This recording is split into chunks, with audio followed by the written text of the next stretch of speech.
Meus irmãos e minhas irmãs, vos saúdo com a paz do Senhor. Sou o professor Gesiel Costa e este é o seu canal EBD em Ação.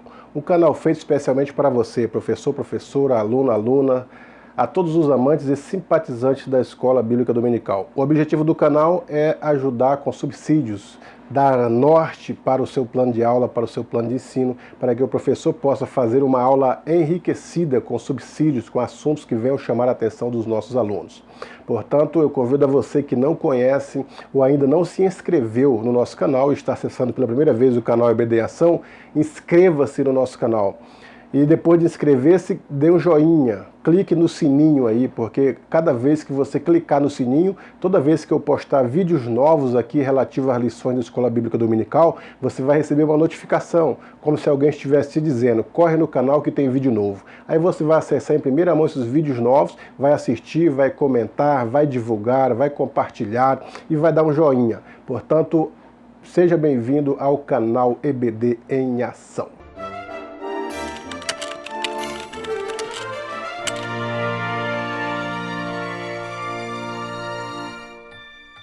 A lição de hoje, a lição de número 4, datada do dia 26 de abril de 2020, com o título Vencendo os Obstáculos. O texto do dia está em Josué 4:24. Para que todos os povos da terra conheçam a mão do Senhor, que é forte, para que temais ao Senhor vosso Deus. A síntese, em Jesus Cristo já somos mais que vencedores. Então a lição de hoje vai falar já os preparativos para a terra, vão vencer os obstáculos, vão atravessar o Jordão, mas tem alguns elementos interessantes na lição de hoje, como por exemplo diz aqui o primeiro tópico, falando atravessando o Jordão, um dia marcado para o povo. Que dia que é esse? Aí a lição diz, dia 10 de Abib, era um dia magnífico para os israelitas. Era o dia da Páscoa.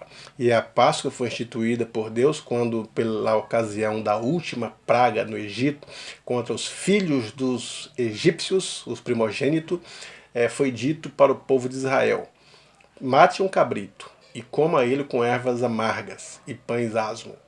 Um cabrito para a família. Se a família for pequena, chama outra família e comerás todo o cabrito assado com ervas amargas e pães asmos. E o sangue do cabrito coloque no umbral da casa, no portal da casa. Então o anjo da morte passará à meia-noite, e a casa que tiver o sangue ele pulará, não entrará para matar o primogênito. Mas toda casa que não houver o sangue do cabrito no umbral da porta, o primogênito morrerá pelo anjo da morte. Essa será a vossa Páscoa. Páscoa significa saída, significa passagem. Que passagem?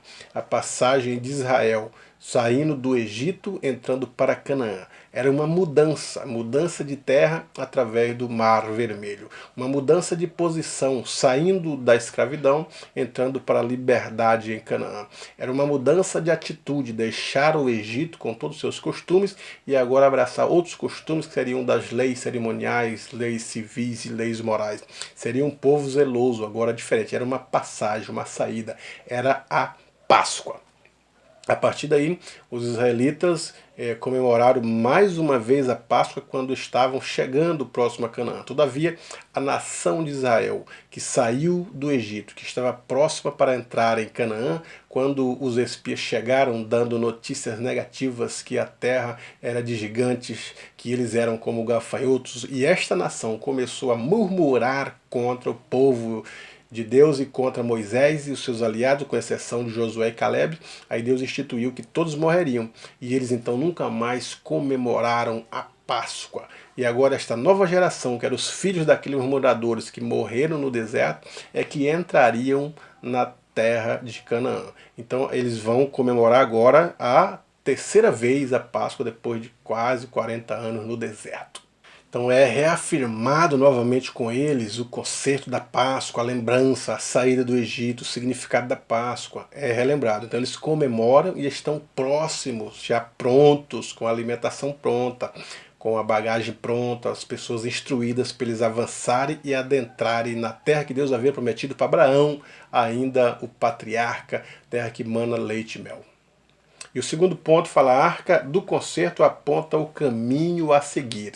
Observe que enquanto eles estavam no deserto, as tribos estavam em volta da arca. A arca ficava no meio. E enquanto eles andavam no deserto, andaram muitas vezes, mudaram muitas vezes no deserto, durante esses 40 anos de estadia no deserto, a arca sempre ia no meio. Uma multidão na frente, as tribos ordenadas, outras tribos ordenadas atrás, mas a arca sempre foi na frente. Agora, eles saindo da situação desértica que viviam em cabanas, em falta de alimentação, sendo servido por Deus com alimentação, com o maná, Deus provendo tudo para ele nesse deserto, até as roupas não se envelheceram, até as sandálias cresceram juntamente com os pés daqueles que precisavam de um calçado. Deus acompanhou e supriu a necessidade do povo durante toda a estadia no deserto. Mas agora eles estavam partindo para entrar em Canaã. Então existe uma diferença. A arca agora não vai mais no meio do arraial. A arca vai na frente, ela vai guiando. Por quê? Porque ela é símbolo da presença de Deus. E Deus é quem nos guia. Deus é quem vai na frente, abrindo caminho, abrindo barreiras. Não sei se vocês se lembram que enquanto eles estavam no deserto, o fogo, a coluna de fogo é que eles deveriam seguir. Quando a coluna de fogo à noite mudava e eles andavam, deveriam seguir a coluna de fogo. E a nuvem da glória de Deus, ou a nuvem que amenizava o castigo do sol no deserto, eles também não poderiam sair debaixo da nuvem, eles deveriam acompanhar as mudanças. Mas agora eles estão caminhando para o deserto e o povo deveria seguir a arca que seria carregada pelos sacerdotes, pelos filhos de Arão, Eleazar, Tamar e os demais. Agora eles deveriam seguir a arca é quem daria as diretrizes para o povo de Israel. Por quê? Porque a arca é símbolo da presença de Deus no povo de Israel. Eles deveriam seguir a orientação da presença de Deus, só deveriam mudar-se se a arca estivesse chamando eles para uma mudança, enquanto estavam caminhando em direção a Jericó. E o terceiro ponto, a providência mais importante para a conquista da terra prometida, foi a que Josué disse: santificai-vos. É o que ele disse, ele já ia conquistar agora Canaã, e Josué: santificai-vos, porque amanhã o Senhor fará maravilha no meio de vós. E ele fala sobre as vestes de santidade, ele fala sobre a presença de Deus. Então isso é interessante, de lições para a nossa vida, porque eles estavam seguindo a presença de Deus e iriam para a Terra Santa. E na Terra Santa eles precisavam estar santificados, separados da idolatria que eles haviam adquirido dos egípcios, dos pensamentos ruins, das questões das murmurações, separados de todas as coisas que impediam a comunhão genuína com seu Deus. Isso é lições para nós. Nós que estamos como povo de Israel nesse deserto que é o mundo, caminhando para Jerusalém celestial, precisamos santificar-nos. De que forma santificar-nos? Santificai-vos, porque amanhã o Senhor fará maravilha no meio de vós. Então a nossa santificação é a separação do mundo. Está separado das obras da carne, está separado das questões oferecidas pelo mundo, pelo orgulho, pelo tudo que o mundo oferece, os desejos que o mundo oferece. Nós devemos estar separados. Separados das propostas de um maligno. O inimigo também quer ver-nos fazendo a vontade dele, não a de Deus. Então precisamos santificar nesse aspecto. É separação mesmo, como diz o texto sagrado. O segundo ponto fala das dificuldades no caminho da bênção. O primeiro era a prova, o Jordão transbordava. Observe que diante do mar vermelho, o mar se abriu, fez parede de um lado e de outro. Eles passaram a pés enxutos entre as paredes do mar vermelho. Agora, o Jordão foi diferente. Deus ele fez uma represa. Então a água parou aqui e daqui para baixo secou-se. E eles atravessaram a pés enxuto. Mas eles precisavam crer nesse milagre. O texto dizia que quem ia levando a arca na frente, que a multidão ia seguindo, eles deveriam caminhar em direção ao Jordão, que estava cheio, era o período de cheia, muitas águas, o Jordão transbordava. E então quem estava levando a arca, que eram os sacerdotes, eles precisavam marchar. Chegar marchando com fé e pisar na água. O milagre aconteceria quando eles pisassem na água. Então eles vinham marchando e quando estava próximo dos 7 passos, eles tinham que continuar andando. 7 passos, 6, 5, 4, 3, 2, 1, quando tocasse na água, como quem fosse entrar e se afogar, é que o milagre aconteceria. Não poderiam ficar na beira do Jordão clamando, sem saber o que fazer. Precisavam acreditar no milagre e seguir em frente. Quando eles pisaram na água, o Jordão secou a parte de baixo e fez uma parede nas águas que desciam. E o povo de Israel atravessou a seco. Então esta era a primeira barreira que eles poderiam vencer. Era a barreira da dificuldade, a barreira da incredulidade. Eles que às vezes estavam sem saber o que fazer, sem condições, mas precisariam enfrentar isto. A primeira barreira Deus eliminaria na caminhada do povo de Israel já entrando em Canaã. É assim que Deus faz, nós precisamos ter fé e confiança e marchar, não parar. É como aquela mensagem que Deus disse para o povo de Israel. Diga ao povo que marchem, que andem, que caminhem, não parem, não fiquem esperando. Eles têm que marchar com confiança e ir para cima do obstáculo que o milagre aconteceria. E foi o que aconteceu e é essas palavras que Deus disse para cada um de nós hoje. E o segundo ponto diz que a bênção, tempo da ceifa, segundo ponto, segundo tópico. Porque Israel entrou em Canaã, eles chegaram no tempo da ceifa, no tempo da colheita, no tempo que a terra estava produzindo, a terra de frutos, a terra de tâmares, da onde eles faziam também o mel, a terra de abundância, a terra de prosperidade. É esta terra que eles estão chegando por esta ocasião. É como se fosse na ocasião da colheita, como diz o texto, pelo tempo da ceifa, onde eles estão colhendo a uva, onde estão colhendo o trigo. Eles chegariam pela ocasião da bênção da terra, da bênção da prosperidade, da bênção da colheita. Então Deus preparou todo o cenário para que o povo fosse recebido com as bênçãos prometidas. Deus havia prometido uma terra boa para Israel. O texto da Bíblia fala que Deus te mete em terra boa. Então as terras de Israel até hoje elas são cobiçadas, porque as riquezas minerais ainda estão presentes nas terras de Israel. As bênçãos do fruto da terra, da fertilidade da terra, da bonança da terra ainda está presente ali. Até o deserto os israelitas fizeram ele florescer, como a profecia de Isaías, o deserto florescerá. E eles fizeram o deserto florescer com árvores, e hoje as flores, Israel transporta flores para os melhores perfumes da França e do mundo, é eles que produzem essas flores. Então uma terra abundante, uma terra de mão cheia de riquezas minerais que Deus prometeu para Israel e cumpriu. Então eles chegaram pela ocasião em que a terra estava sendo abençoada e eles foram abençoados com os frutos da terra.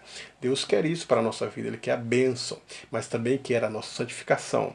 Deus quer dar-nos bênçãos, mas requer a nossa fidelidade. Deus quer dar-nos bênçãos, mas requer a nossa confiança nele. O terceiro ponto, um evento para não se esquecer. Primeiro tópico, o memorial de Deus. Que memorial que é esse? Deus deu ordens para Josué que logo eles atravessassem o Jordão, Josué escolheria um representante de cada tribo, e cada um pegaria uma pedra que estava no Rio Jordão, e levasse ela para fora do Jordão e deixar ali um memorial, erguerem um monumento para que ficasse de lembrança para as gerações futuras. Quando os filhos daquela geração perguntassem que memorial é este, que pedras são essas que representam esse memorial, memória do que vocês estão lembrando?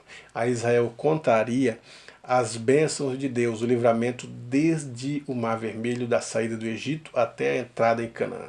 Então aquele memorial, eles se lembrariam que Deus abriu as águas do Jordão, Deus fez com que eles passassem os pés enxutos, e aquele memorial era para lembrar do milagre, do poder de Deus sobre as águas. Porque o texto bíblico diz que do Senhor é a terra e a sua plenitude, o mundo e aqueles que nele habitam. Ele quem fundou, ele quem formou, tudo é por ele e para ele. Então ele deu essa ordem para os israelitas marcharem até tocar os pés, e a água se partiria, a água secaria, a água de baixo, e eles atravessariam com os pés enxutos. Nós sempre precisamos ter um memorial para se lembrar das benesses de Deus, das bênçãos de Deus, do favor de Deus.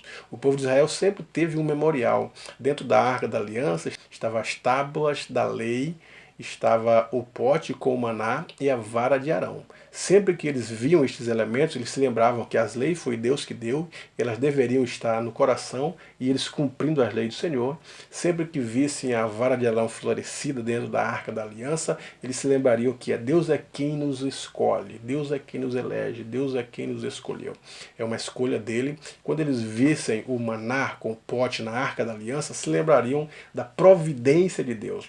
É Deus quem faz a providência. É Deus quem provê para o seu povo. Jeová Jireh, o Senhor que provê na nossa necessidade. Então Deus sempre tem um memorial. E ele pediu esse memorial para Israel. E cada um, representante das 12 tribos, pegaram 12 pedras e ergueram este memorial. E o próprio Josué levantou para si um memorial. Qual que era o memorial de Josué?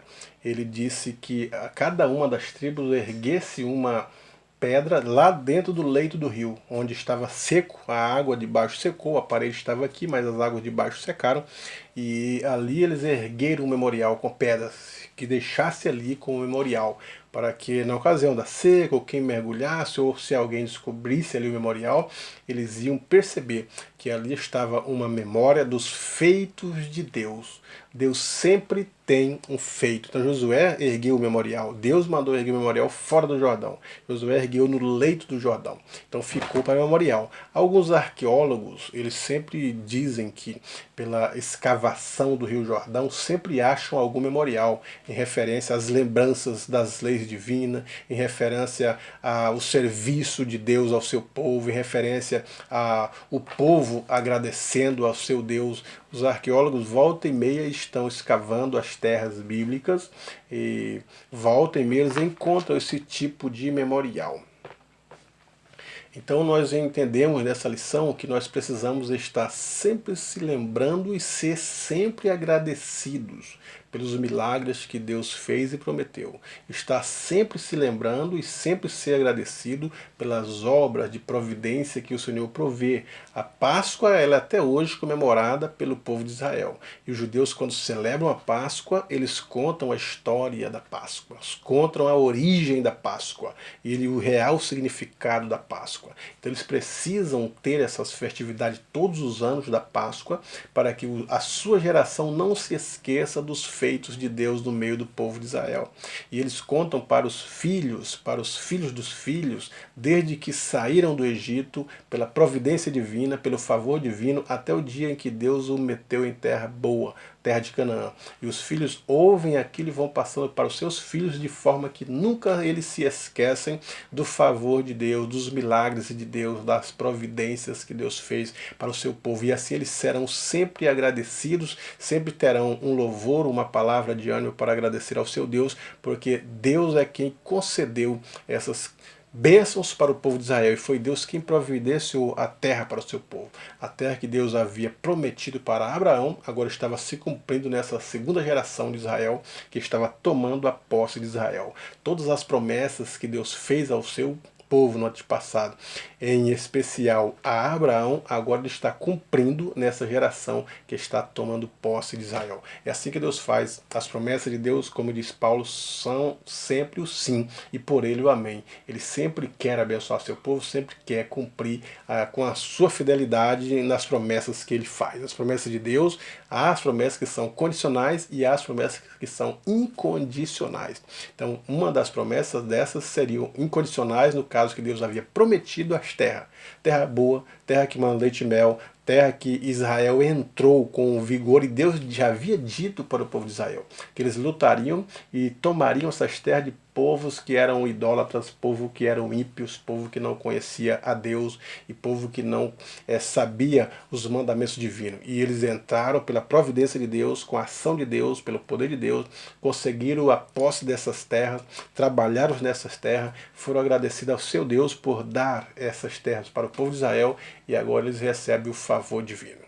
E Josué, quando ele faz referência ao memorial que ele estipulou e que Deus mandou que fizesse, ele também diz que este memorial faria com que as gerações ao redor de Israel soubessem que a mão do Senhor fez aquilo, que a mão do Senhor estava com eles. E de fato a mão do Senhor estava com o povo de Israel, concedendo-lhe as terras, concedendo-lhe as bênçãos, concedendo-lhe os favores, alguns deles, como o caso de Jericó, que nós vemos a Raabe quando ela disse para os espias que de fato eles estavam assombrados com o povo de Israel, porque vinham destruindo nações após nações e chegariam até Jericó. Eles estavam temendo porque sabiam que o Deus de Israel era o Deus de vitória, era o Deus que vinha dando providências, vinham dando bênçãos e providenciando para o povo de Israel um escape, e a vitória sempre estava diante do povo de Israel. De tal forma que o povo de Jericó estava estremecido com o temor do Senhor e com o poder do Senhor. Então, o Josué disse que aquele memorial serviria para as nações em sua volta perceber o favor de Deus. Portanto, professor e professora, que você tenha uma boa aula e que os seus alunos possam entender com alegria e cada dia mais aprender sobre as lições que Deus tem para nos oferecer. Deus em Cristo te abençoe.